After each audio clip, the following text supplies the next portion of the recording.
All right, welcome back to this introduction to the game of dice baseball. My name is Brian Hafferkamp, and I'm the designer of the game of dice baseball. And we are just walking through all of the different components, how to play the game, how to get the most out of this game. So I'm looking in the game guide, and at this point, we're in sort of the overview section. I've gone through that overview, but let's just walk through it. So this is sort of the high level flow of the game. You're going to roll all four dice all at the same time. So you just pick them up and you're going to roll them all four at the same time. Then you're going to read the chart die, and that would be the decider die. And at 1 to 3 is checking the batter chart. And then 4 to 6 is checking the pitcher chart. So 50-50, sort of classic 50-50 game. If the outcome has a condition, and those are the yellow results on the chart, then you're going to resolve that condition first. So you'll look at the player statistics and say, is this true or is it false? If it's true, then you'll take the outcome that's just below the conditional. It's in the yellow box. So there's sort of the condition on top and then the outcome below. And then if it's false, then you'll take the result that's out to the right in the white box. If the play is hit to a fielder, then you want to check the fielder die, which is here, a 1 to 10. Find the fielder by its position number, and there's a fielder sort of finder or chart for each of the different types of plays. And so you want to check that by position number. If the roll is a 10 or a 0, then you can re-roll, or you can use the rare plays, which we will get into in a separate video. Let's just walk through the different types of outs. So there are 3 types of fly outs. There's actually 4. I've added a fourth, but it's sort of a variation on the shallow fly. So you have a deep fly ball. So FD, FN is a normal fly out. So that's just sort of your can of corn, regular fly out to the outfield. And then you have a shallow fly ball, which is, somewhere in between the normal outfield positions and the infield. For runner advancement on fly balls, consult the runner advancement chart, which I'll show you. So those are your sort of normal, regular flyouts. If you have an SFS with, let's see if we can find one. There's an FS with an asterisk, and it says here that an FS with an asterisk is a line drive out. So instead of like a looping shallow fly ball, you're going to get a line drive there. And you would just, to find the player, you would go to the FS chart, and then you would find that player there. So instead of a looping liner to center, or a shallow fly ball to center, it would be kind of a line drive to center field. So just a way to get a few more out types into the game. So FS with an asterisk, and I'll have to add that to the gameplay chart or the game guide. That is actually going to be a line drive out. Now for a ground out, we have 4 different types of ground outs, and I'll have to add the last one as well. But we have a hard ground out. So GH is a hard ground out. GN is just a normal 2-hopper regular play to a regular part of the infield. And then a GS is a soft grounder, so like a little tapper down the line or one that gets just past the pitcher. It's not hit very hard, and it's just rolling along the infield. We have our fielder chart here, and this is also on it's the same chart as here on the game engine chart. So we have our ground outs, our fly outs. We have foul outs and errors and strikeouts as well. So those are also sort of out types. And then you would roll your D10. So let's say it's a foul out, and you would got a 4 here. So you would cross-reference the 4 with the foul out, and that would be a foul out to the second baseman. So say down the right field line, most likely, right? He's not going to be in left field.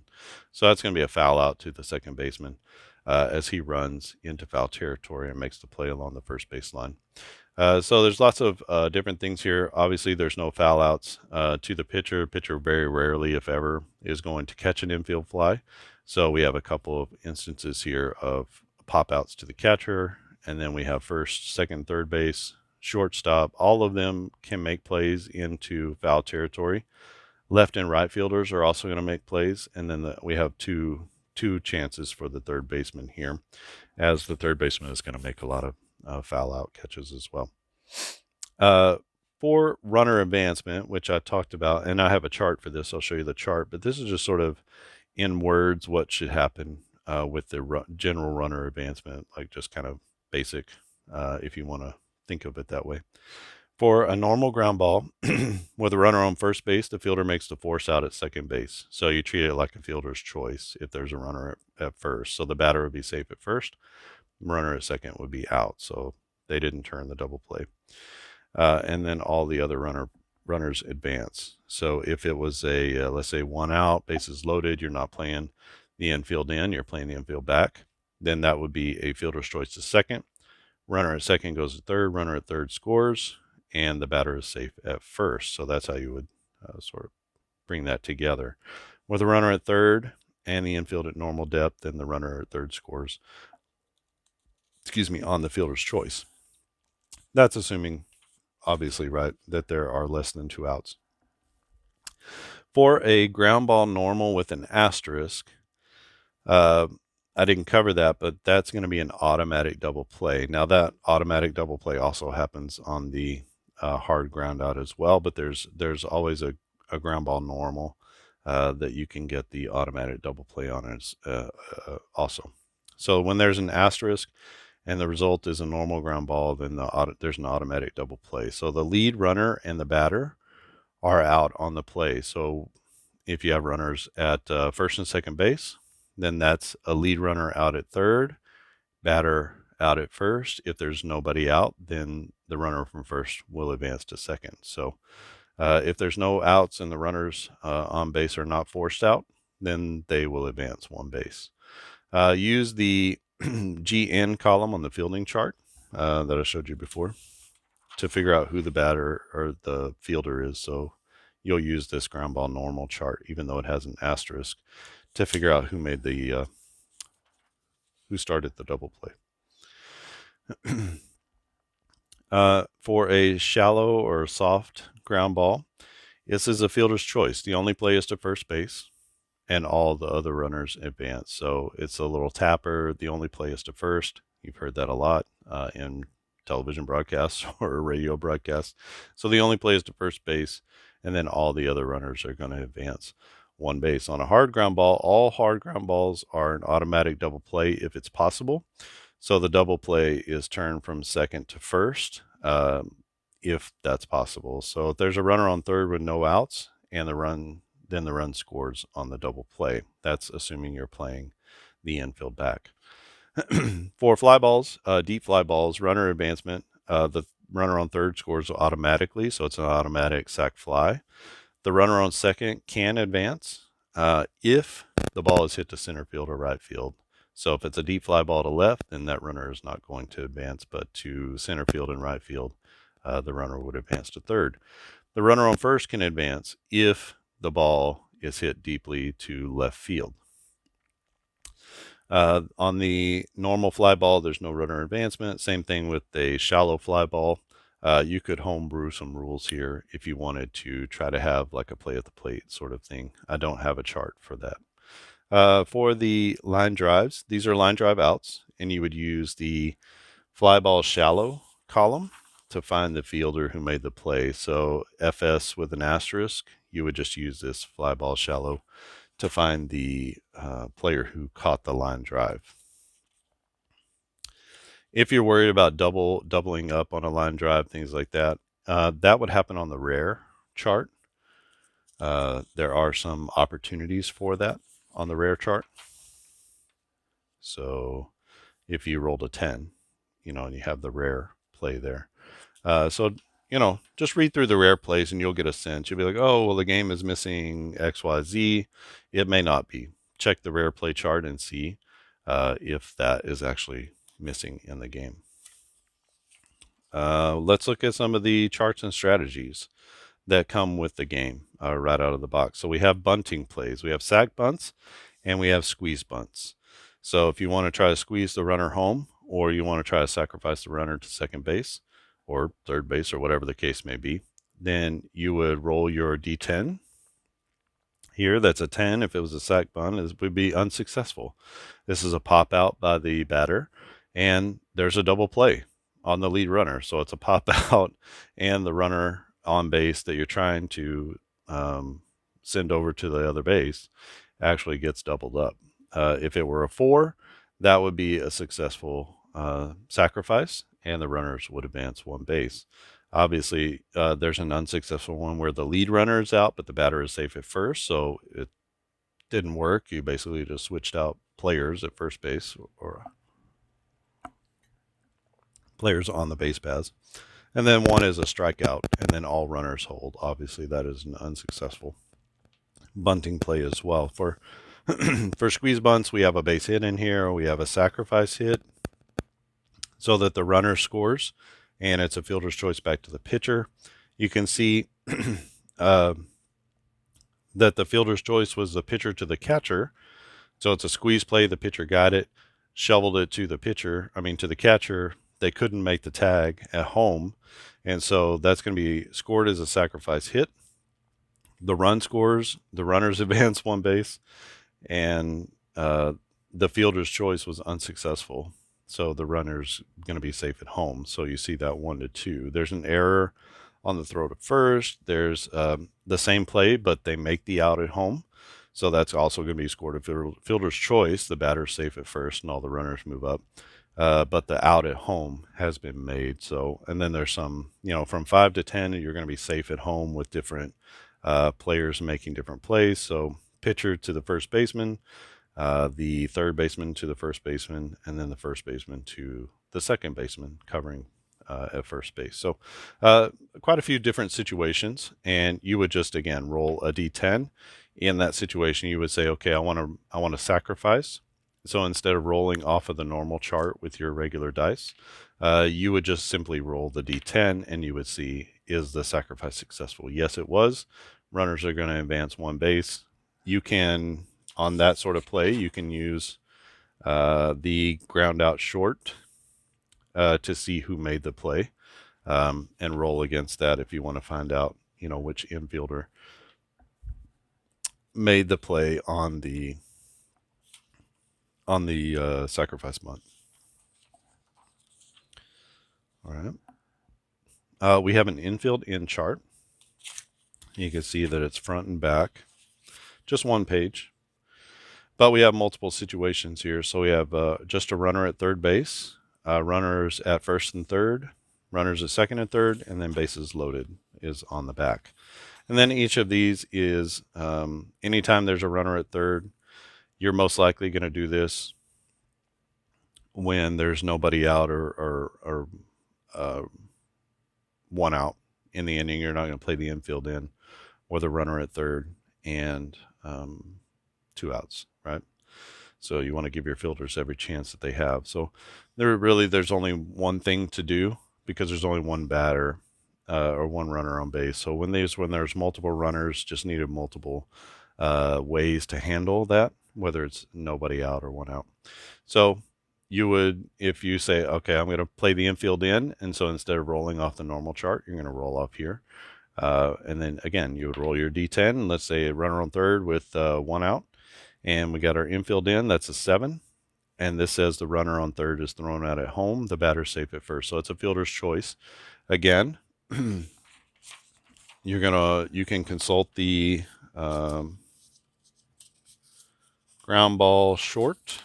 If you want to find that fielder, roll again against this ground ball, a soft ground ball, and then you'll be able to find out who that is. Might have to modify that a little bit.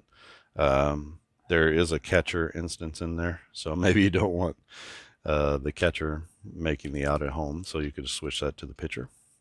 So you can sort of play around with that a little bit as you see fit, because there's no particular infield in find the defender chart. So with nobody out, you would roll here and check these results if the runner's at first and third, and then with 1 out, you could see here. So there's attempts for double plays. I don't really have anything for that. I'll have to sort of create something for some of these. I can see that this is an infield in chart from a different game that I'm converting to this one, so I'll have to sort of check those out. And then if you have bases loaded, there's a few more situations here. So double play, you go home to first, the inning is over, things like that. So pretty easy to do infield in and to do some of these other types of strategies. There's also a stolen base chart. So we have stealing second base, stealing third base, and stealing home. And again, these are all sort of self-contained in their own sections within the PDF. And if you had, say, who do we have here? It's okay. We'll just look at both of these guys.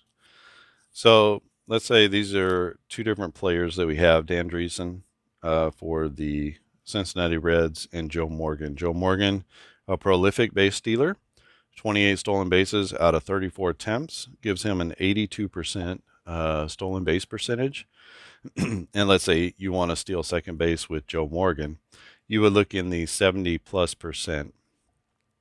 Obviously, he's greater than 70%, so you're going to roll your D10 against this one. It's a 3. A 3 is going to be a successful steal. There are a few outs on here, and then there's also a steal with an error on the catcher. And so when that happens, the ball goes out in the center field. All runners take an extra base if there's an error on the catcher. So let's say we want to steal with Dan Driessen. Dan Driessen is just below the 70% threshold. So he's from 50 to 70%, and then you would use that chart for him. He's 11 out of 16. And so you can see here that it sort of goes up this way. As you get to be a worse base stealer, you get more outs and you get fewer stolen bases. So it's sort of just how it works. There's also a pickoff. So if you roll a 9 and you have a runner who has a stolen base percentage less than 50%, then he is going to be picked off and the runner will be out. So that's the lone pickoff play. So there is a chance, but not a very good chance for picking someone off a second. It's definitely not as common as picking them off at first. So that's why I did that. Same thing here. You'll use their stolen base percentage and stealing home. You know, there's only a 40% chance really of anybody making it if you steal home. You know, a very small percentage.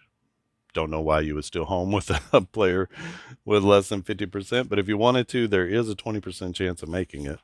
So maybe in a desperate situation. So that is the stolen base chart. So basically, if you want to steal a base, you say, I want to steal a base. You roll the D10 and you figure out what kind of base stealer he is, and then you'll get the percentage or get the result. Now, finally, the rare plays, actually not finally, let's go to the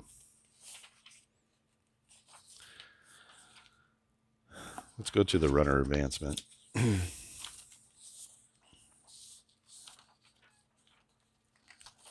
That's just a little feedback. If you want to send feedback, where to email. The runner advancement chart is at the end of the game guide. And so we have ground outs on a normal depth play, so not infield in. We have a whole chart for infield in. And then we have flyouts, right? So these can be for any particular base situation. And then we have our base situation here, right? So we have all of our different play types. So runner at first, runner at second, runner at third, runners at first and second, first and third, second and third, and then bases loaded. So here are ground ball types, and this gives you sort of what to do on each of those ground balls and gives you a little bit of an idea of how to play each of these different situations. So when there's a hard ground ball and there's a runner at first base, very common situation, then if there's only one out, or if there's two outs, sorry, I didn't do it by outs either.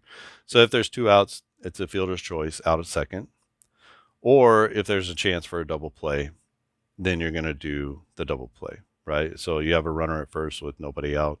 You hit into a hard ground ball, then the result of the play is going to be a double play. And you would look at which player you would look on the chart to find out which player made the catch and started the double play. But essentially, that's going to be a double play. Let's say the third baseman caught the ball. So you would use that in conjunction with this chart here. So you're going to look at the ground ball. You're going to roll against that, and let's say it goes to the shortstop with a runner at first. Obviously, that's going to be a 6-4-3. You could also make it a 6-3 double play where he takes it to the bag himself. But sharing is caring, I always say. So, getting everyone involved in the play. Now, if the same hard ground ball is hit with a runner at second base, then it's going to be a fielder's choice, and the out is at second. Now, for me, I try to think about actual baseball plays and strategy. So if the runner is at second and the fielder's choice, the ball is hit to the third baseman, that runner is not going to advance. So, but if there's a hard ground ball to second baseman, obviously the runner is going to advance because it's hit to the other side of the field, or if it's hit to the first baseman, right? If it's hit to the pitcher is probably going to look him back and then make the throw to first. So let's try to kind of envision what's going to happen in the play. And there's nothing spelled out specifically about whether that runner is going to advance to third base or not. But I just try to think about what's a normal baseball play in that instance. It's over here. The infield is back. Runner's at third. Only one out. Then that's going to be a ground ball out to first, and the runner from third is going to score. So now there's 2 outs with nobody on after the play is over. Same thing here, and you're just looking at how things are played. There's a fielder's choice here if the runners are at first and second. Then there's a fielder's choice and the runner's out at second. If there's 2 outs, into the inning, and that's it. If there's only 1 out, then the runner's out at second, so this runner on first is erased. The batter's safe, and this runner on second goes to third. So just kind of thinking through what would normally happen in a baseball situation. You can see here that most of the fly ball plays are going to be a hold for the shallow. Oh, that's an error. For the shallow and the normal fly balls, medium fly balls, I guess is what you would say. Most of those are going to be a hold, regardless of the situation. But when you have a deep fly ball, how do you handle that? So first and third, you're going to hold it first and you're going to advance to home. Now, if the ball is hit to left field, you could advance that runner from first base. So that's part of the rules as well. So just trying to think through what would be a normal situation. He doesn't have to hold if he's at first. If it's a deep fly ball to left field, you can advance that runner to second base. You could also homebrew any rules that you wanted to for that. So let's say he has to have X number of stolen bases or such and such stolen base percentage. We don't have any running values in this game, and you might find that to be a fault. But for simplicity's sake, I tried to make everything sort of streamlined. And one of the difficulties of making a game that's supposed to play across the entirety of baseball history is finding equal values, whether you're playing in 1908 or you're playing in 1998. And that's just not easy to make a game that spans the entire history of baseball, and you're using actual statistical values as opposed to saying, well, this guy must be the fastest guy. He's a 10, and so where's everybody fall in line, in relation to that person? So, we just don't have a lot of those statistics for older players. We don't even have splits for guys in the 70s. So it's there's a lot of there's a lot of guessing that goes on it must be guessing in some games, or just trying to figure out like how can we think about creating a value for this type of situation. So I don't want to do that, and I don't want to do that for this game. And I've done that for other games in the past, but I don't really want to do that with this game because I want this game to sort of play across history. And so the game play values, the stats that we use are sort of basic, low-level stats that baseball has been keeping for forever. Okay, So we come to the rare and unusual plays. For the game engine chart, there is a rare play here on the pitcher's chart, and that's at a 66. If the wild pitch is not greater than 9, if he doesn't have 10 or more wild pitches, then it goes to a rare chart. And that rare chart is here on the pitcher outcomes. And basically, for any of the rare chart, let's say that happened to you, you would pull out this rare play chart, you would roll your D10, and then that would be result 6. So the batter touches the ball after leaving the batter's box. So the batter's out, and all runners are sent back to their base, so they hold.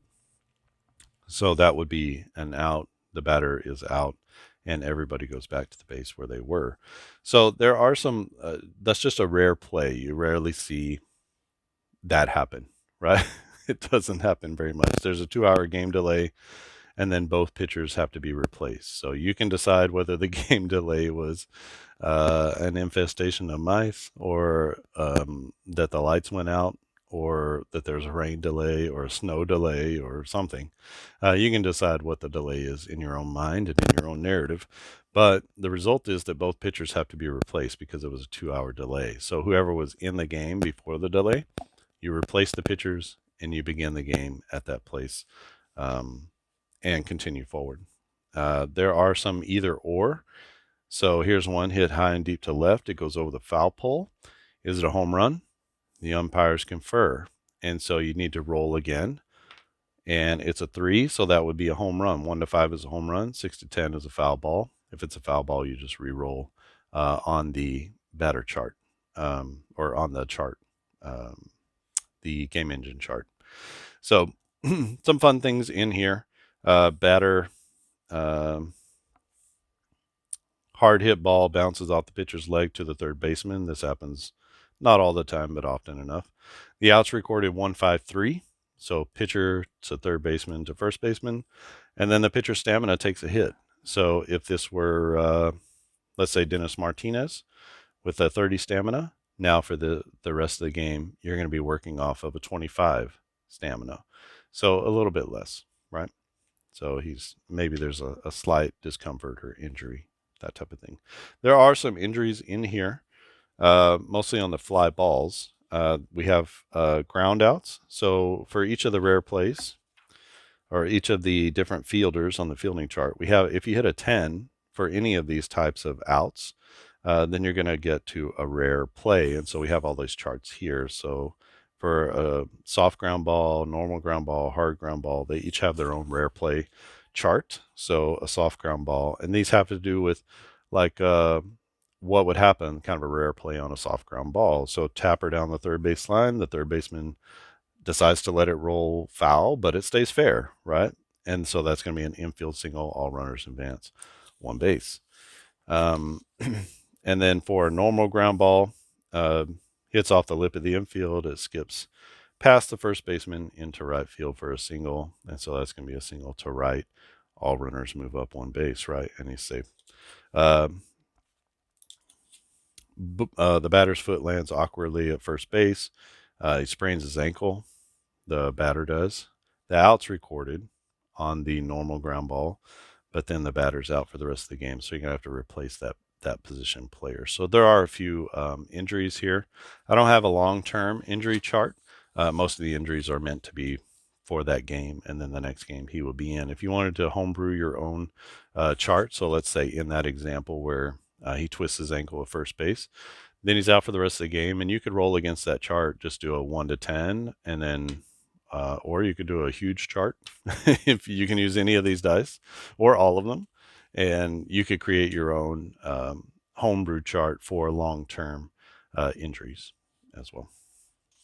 So we have normal ground balls, we have hard ground balls, and then we have fly balls. So pop up to short left, the shortstop's after it, he makes the catch over his shoulder, and all runners hold. So not every play on here is going to be bad for the defense. Sometimes the plays are good for the defense. Sometimes the plays are bad for the defense. Sometimes they're good for the runner. Sometimes they're bad for the runners.